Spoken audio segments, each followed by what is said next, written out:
વિદ્યાર્થી મિત્રો, માનવ હૃદય વિશે માહિતી મેળવવી છે તો આ વિડિયો અવશ્ય જુઓ. જય વિદ્યાર્થી મિત્રો, ઓમ ટ્યુશન ક્લાસીસના ઓનલાઈન પ્લેટફોર્મ પર આપનું હાર્દિક સ્વાગત છે. વિદ્યાર્થી મિત્રો, શું તમને ખબર છે કે આપણા શરીરનું એક અંગ રહેલું છે જે ક્યારે થાકતું જ નથી, એ નિરંતર કાર્ય કરતું રહે છે. એટલે કે એ આપણે જીવીએ છીએ ત્યાં સુધી એ કોઈ દિવસ આરામ કરતું નથી. એ આરામ નથી કરતું એવું અંગ આપણા શરીરનું કયું છે? તો કે એ શરીરનું આપણું અંગ છે હૃદય, જે ક્યારે પણ થાકતું નથી. ઘણીવાર વિદ્યાર્થી મિત્રો આપણે થાકી જઈએ છીએ, આપણે ઘણું બધું લેસન કરતા હોઈએ ને તો આપણે થાકીને એક બાજુ બેસી જતા હોઈએ છીએ કે આજે તો બહુ થાક લાગી ગયું છે, હવે તો સૂઈ જવું પડશે. પણ ક્યારે હૃદય આપણું જે રહેલું છે, હૃદય ક્યારે થાકતું નથી. આપણે જ્યાં સુધી જીવીએ છીએ ત્યાં સુધી એ નિરંતર શું કર્યા કરે છે? ધબક્યા કરે છે. સાથે સાથે હૃદયનું કાર્ય શું રહેલું હશે? તો કે હૃદયનું કાર્ય એવું છે કે આપણા શરીરના જેટલા પણ અંગો રહેલા છે એ તમામ અંગો સુધી રુધિરને પહોંચાડે છે. અને રુધિરને પહોંચાડવાથી શું થશે? તો કે આપણા અંદર જે શક્તિ હશે એ શક્તિ ઉત્પન્ન થશે, એટીપી સ્વરૂપે ઉર્જા મુક્ત થશે. ક્લિયર છે? તો હવે આપણે જોઈએ છીએ કે હૃદય વિશેના ફેક્ચ્યુઅલ ડેટા, કે આના અગાઉના વિડીયોમાં આપણે એની કન્સેપ્ચ્યુઅલ માહિતી મેળવી લીધેલી છે કે હૃદય છે કેવી રીતે કાર્ય કરતું હોય છે. અહીંયા આપણે શું જોઈશું? તો એના ફેક્ચ્યુઅલ ડાટા જોવાના છે. એમાં ફેક્ચ્યુઅલ ડાટામાં પહેલો ડાટા આપણા જોડે શું રહેલો છે? તો કે હૃદય જે રહ્યું છે, હૃદયના ડોક્ટરને આપણે શેના તરીકે ઓળખીશું વિદ્યાર્થી મિત્રો? તો કે ડોક્ટરને આપણે કાર્ડિયોલોજિસ્ટ તરીકે ઓળખીએ છીએ. કાર્ડિયોલોજિસ્ટ તરીકે ઓળખીશું. જ્યારે આપણને હૃદયના લગતી બીમારી થશે ને તો આપણે કોના જોડે જઈશું? તો કે કાર્ડિયોલોજિસ્ટ જોડે જઈશું. જ્યારે આપણને હાડકાની બીમારી થશે તો આપણે કોના જોડે જઈશું? તો કે એવી રીતે આપણે ઓર્થોપેડિક જોડે જઈશું. આમ તમામ વસ્તુ, દાખલા તરીકે નાક, ગળું, કાન, આવી રીતે આપણને કોઈ બીમારી થશે તો આપણે કોના જોડે જઈશું? તો કે ઈએનટી વાળા ડોક્ટર જોડે જઈશું, જે ઈયર, થ્રોટ અને નોઝનું આપણને શું કરી આપશે? તો નિદાન કરી આપશે. એવા ડોક્ટર જોડે આપણે, એવા નિષ્ણાત જોડે આપણે જવાના છીએ. તો આપણને આ વસ્તુ ખબર હોવી જોઈએ. હૃદય જે રહેલું છે, હૃદયમાં ટોટલ કેટલા ખંડો રહેલા હશે? કે હૃદય જે આપણું છે ને એમાં ખંડો આવેલા હોય. ખંડો એટલે શું કહીશું? આપણે એને ભાગ કહીશું. એવા ટોટલ કેટલા ભાગ જોવા મળે છે? આપણને 4 ભાગ જોવા મળે છે. તો આ ક્યાં 4 ભાગ કેમ પડે છે હૃદયમાં? તો કે આપણું જે હૃદય છે ચતુષ્ખંડી છે, અને ચતુષ્ખંડી હૃદયમાં પાછું શુદ્ધ રુધિર અને અશુદ્ધ રુધિર રહેલું હોય છે. તો શુદ્ધ રુધિર અને અશુદ્ધ રુધિર બે ભેગા ના થઈ જાય એના માટે આપણને શું આપેલા હોય છે? ભાઈ 4 ભાગ, 4 ખંડો આપેલા હોય છે. એ 4 ખંડોમાં ઉપરના જે બે રહેલા હશે એને આપણે શેના તરીકે ઓળખીએ છીએ? કર્ણક તરીકે ઓળખીએ છીએ. અને નીચેના જે બે રહેલા હશે એને આપણે શેના તરીકે ઓળખીશું? ક્ષેપક તરીકે ઓળખીશું. એવી રીતે અહીંયા આપણે જોઈશું તો કે આ શું કહેવાશે? તો કે ડાબુ કર્ણક કહેવાશે, અને આ નીચે વાળું છે શું કહેવાશે? તો કે ડાબુ ક્ષેપક. એવી રીતે સેમ આ બાજુ શું હશે આપણા જોડે? તો કે ડાબુ હતું એના જગ્યા પર જમણું કર્ણક, અને નીચે શું લખીશું આપણે? જમણું ક્ષેપક તરીકે લખીશું. ક્લિયર? આ બંનેના વચ્ચે શું આવેલો હશે? એક પડદો આવેલો હશે. પડદાની રચના આવેલી હશે. કેમ? કારણ કે હાલ જ કીધું શું? તો કે શુદ્ધ રુધિર અને બીજું કયું રુધિર રહેલું હોય? અશુદ્ધ રુધિર રહેલું હોય. એ બંને ભેગા ના થઈ જાય એના માટે પડદો આવેલો હોય છે. નેક્સ્ટ આપણે જોઈએ છે કે હૃદયનું કદ કેટલું રહેલું છે. કે આપણું જે હૃદય છે, હૃદયનું કદ કેટલું હોય છે? તો યાદ રાખવાનું છે. કેટલું હશે? તો કે એક મુઠ્ઠી જેટલું રહેલું હશે. આપણા હાથની જે મુઠ્ઠી વાળીએ એટલું રહેલું હશે. પ્લસ એનું સ્થાન કઈ જગ્યાએ રહેલું હશે? તો કે આપણો જે આ છાતીવાળો ભાગ રહેલો છે એને ઉરસ ગુહા તરીકે ઓળખીએ છીએ. એ ઉરસ ગુહામાં વચ્ચોવચ આપણને જોવા મળતું નથી. ક્યાં જોવા મળે છે? તો કે સહેજ ડાબી બાજુએ આપણને જોવા મળે છે. તો આપણે અહીંયા લખીશું કે હૃદયનું કદ કેટલું છે? તો કે મુઠ્ઠી જેટલું રહેલું છે. કેટલું રહેલું છે વિદ્યાર્થી મિત્રો? મુઠ્ઠી જેટલું. હવે આ જે હૃદય છે ને એ હૃદય રક્ષાયેલું હોય છે. કોનાથી રક્ષાયેલું હશે? તો કે કંકાલ તંત્ર બનેલું છે આપણા શરીરમાં. જે કંકાલ તંત્ર શું કરે છે? આપણા શરીરને આધાર આપવાનું કામ કરે છે. એવી રીતે હૃદય જે રક્ષાયેલું છે, કોના કારણે રક્ષાયેલું છે? કોનાથી રક્ષાયેલું છે?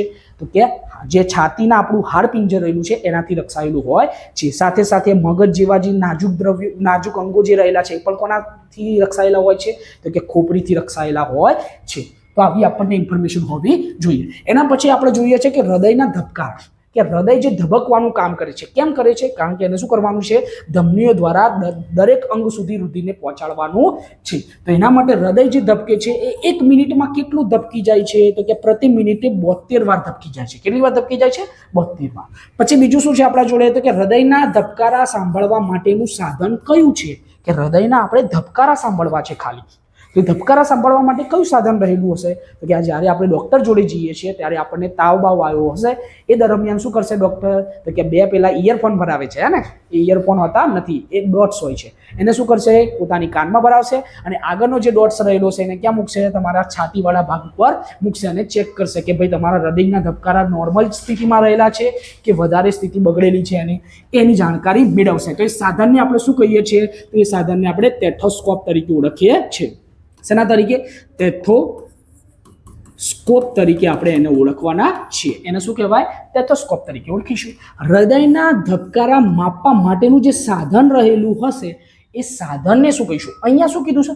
સાંભળવા માટેનું સાધન.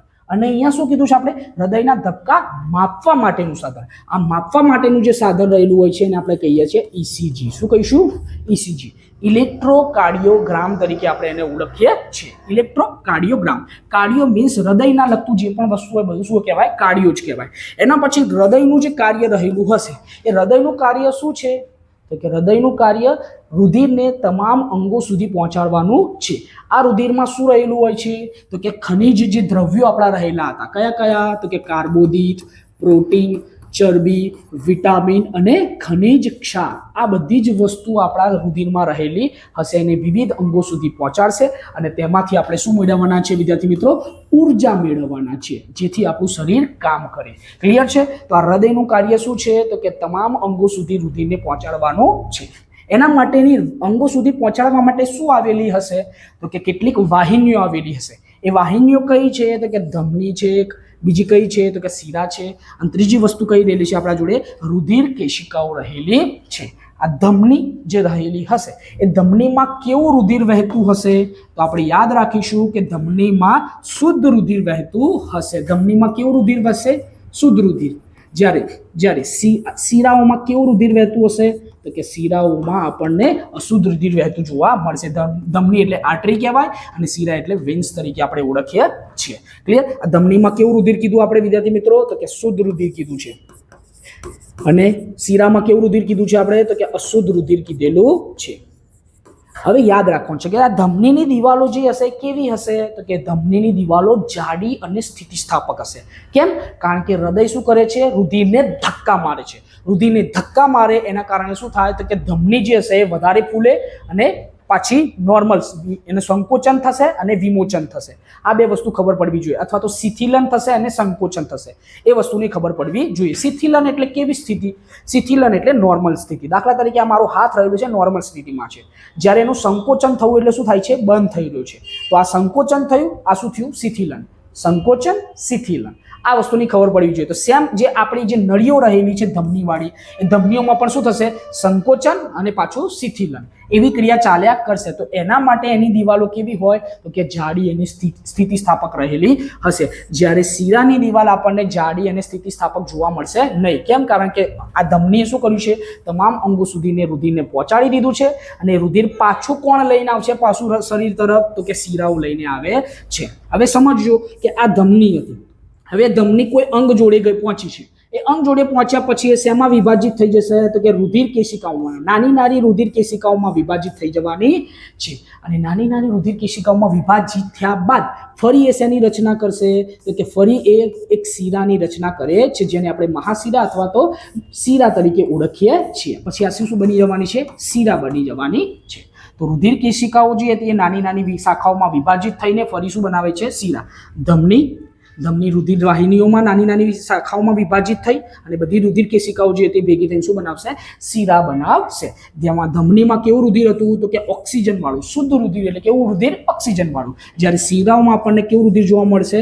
તો કે કાર્બન ડાયોક્સાઇડ વાળું રુધિર જોવા મળે છે. એ આપણને ખબર હોવી જોઈએ. તો કે ઓક્સિજન અને કાર્બન ડાયોક્સાઇડ આ ક્યાંથી? તો આપણને ખબર છે, આપણે ભણીએ છીએ, એક જારક શ્વસનની પ્રક્રિયા ભણી, તેમાં જોયું હતું કે ભાઈ આપણા જોડે ગ્લુકોઝ રહેલું છે. ગ્લુકોઝનું અણુસૂત્ર શું છે? C6H12 અને O6 રહેલું છે. એનું વિભાજન થાય છે કેટલા અણુઓમાં? તો કે 3 કાર્બન વાળા અણુઓમાં પાયરુવેટમાં વિભાજન થાય છે. એ વિભાજન થયા પછી આપણામાં જે જારક શ્વસન થાય છે મનુષ્યમાં, એ જારક શ્વસન દરમિયાન શું થશે? તો કે જારક શ્વસન દરમિયાન આપણને મળે છે શું? કાર્બન ડાયોક્સાઇડ 6 મળે છે અને 6 આપણને શું મળે છે? જોડે જોડે પાણીના અણુ મળે છે, જોડે જોડે શું થાય છે? ઉર્જા મુક્ત થાય છે. કયા સ્વરૂપે? તો કે એટીપી સ્વરૂપે ઉર્જા મુક્ત થાય છે, જેને આપણે એડિનોસાઇન ટ્રાઇફોસ્ફેટ તરીકે ઓળખીએ છીએ. એડિનોસાઇન ટ્રાઇફોસ્ફેટ તરીકે ઓળખીએ છીએ, જે કેટલી ઉર્જા મુક્ત કરશે? તો કે 38 એટીપી આપણા શરીરમાં ઉર્જા મુક્ત કરે છે. આની જાણકારી હોવી જોઈએ. તો આ કાર્બન ડાયોક્સાઇડ બન્યું છે, દેખાય છે ને? ઓક્સિજનની હાજરીના કારણે. કોની હાજરીના કારણે? ઓક્સિજનની હાજરીના કારણે શું બન્યું? તો કે કાર્બન ડાયોક્સાઇડ બન્યું. એ કાર્બન ડાયોક્સાઇડ કોણ પાછું લઈને જશે? તો કે શીરાઓ પાછું લઈને આવશે. ક્યાં લઈને આવશે? તો કે ફેફસામાં લઈને આવશે. ક્યાં લઈને આવશે? ફેફસામાં. અને આ ફેફસામાં લઈને આવે એ દરમિયાન શું થશે? ફરીથી આપણે શ્વાસ લઈશું એટલે ઓક્સિજન જશે અને કાર્બન ડાયોક્સાઇડ શું થઈ જશે? બહાર નીકળી જશે, જે આપણે તમને શ્વસનની પ્રક્રિયામાં પણ સંપૂર્ણ સમજાવેલું છે. ક્લિયર છે વિદ્યાર્થી મિત્રો? પછી અહીંયા આપણે યાદ રાખવાનું છે, બધાને કન્ફ્યુઝન થતું હોય છે કે ફુફુસ્ય ધમની શું છે અને ફુફુસ્ય શિરા શું રહેલી છે. તો તમને ખબર જ છે ધમનીનું કામ શું? તો કે ધમનીનું કામ એવું રહેલું છે કે હૃદયથી રુધિરને અંગો તરફ લઈ જવાનું, અને શિરાનું કામ શું છે? અંગોથી રુધિરને હૃદય તરફ પાછું લાવવાનું કામ રહેલું હોય છે. તો ધમનીમાં કેવું રુધિર હતું? ઓક્સિજન વાળું. અને શિરાઓમાં કેવું રુધિર હતું? તો કે કાર્બન ડાયોક્સાઇડ વાળું રુધિર રહેલું હતું. હવે સાંભળજો, જેવું અંગો તરફથી ફરીથી રુધિર પાછું ક્યાં આવે છે? હૃદય તરફ આવે છે. એ હૃદય તરફથી પાછું રુધિર ક્યાં જવાનું છે? તો કે ફેફસામાં જવાનું છે. ક્યાં જવાનું છે? તો ફેફસા. તો ફેફસા શું કહેવાય? શરીરનું એક અંગ જ કહેવાય. તો હૃદયથી કઈ બાજુ ગયું? તો કે ફેફસા બાજુ રુધિર ગયું. હવે આ લઈ જશે કોણ? તો કે ફુફુસ્ય શિરા લઈ જશે. કેમ? કારણ કે અંદર રુધિર કેવું રહેલું છે? હવે કાર્બન ડાયોક્સાઇડ વાળું રુધિર રહેલું હશે. તો અંગોથી, હૃદયથી અંગો તરફ કોણ લઈ જાય? તો કે ધમની લઈ જાય. અને અંગોથી હૃદય તરફ કોણ લાવે? તો કે શિરા લાવે. આટલી વસ્તુ આપણને ક્લિયર હોવી જોઈએ. તો હવે ધમની શું કરે છે? હૃદયથી ફરીથી ફેફસા જોડે લઈ જાય છે રુધિરને. તો આ રુધિર કેમ ગયું છે? કારણ કે એને શું થવાનું છે? શુદ્ધ થવાનું છે. તો શુદ્ધ થયા પહેલા એ રુધિર કેવું હોય? તો કે કાર્બન ડાયોક્સાઇડ વાળું, એટલે કે અશુદ્ધ રુધિર રહેલું હશે. તો યાદ રાખવાનું છે, ધમનીમાં શુદ્ધ રુધિર હોય, પરંતુ ફુફુસ્ય ધમનીમાં કેવું રુધિર રહેલું હશે? કાર્બન ડાયોક્સાઇડ વાળું રુધિર રહેલું હશે. જ્યારે શિરામાં કેવું રુધિર રહેલું હોય? અશુદ્ધ, એટલે કે કાર્બન ડાયોક્સાઇડ વાળું. પરંતુ ફુફુસ્ય શિરામાં કેવું રુધિર રહેલું હશે વિદ્યાર્થી મિત્રો? ઓક્સિજન વાળું રુધિર રહેલું હશે. આની આપણને ઇન્ફોર્મેશન પ્રોપર હોવી જોઈએ. તો આપણે વિદ્યાર્થી મિત્રો શું જોઈ લીધી છે? તો કે હૃદય માટેની સંપૂર્ણ ફેક્ચ્યુઅલ ડેટા જે રહેલા હતા, તમામ ફેક્ચ્યુઅલ ડેટાની ચર્ચા આપણે કરી લીધેલી છે. જો તમને વિડીયો પસંદ આવ્યો વિદ્યાર્થી મિત્રો, તો વિડીયોને લાઇક, શેર અને સબસ્ક્રાઇબ કરવાનું ભૂલવાનું થતું નથી. ફરી મળીશું એક સરસ મજાના વિડીયો સાથે. ત્યાં સુધી જય હિન્દ, જય ભારત.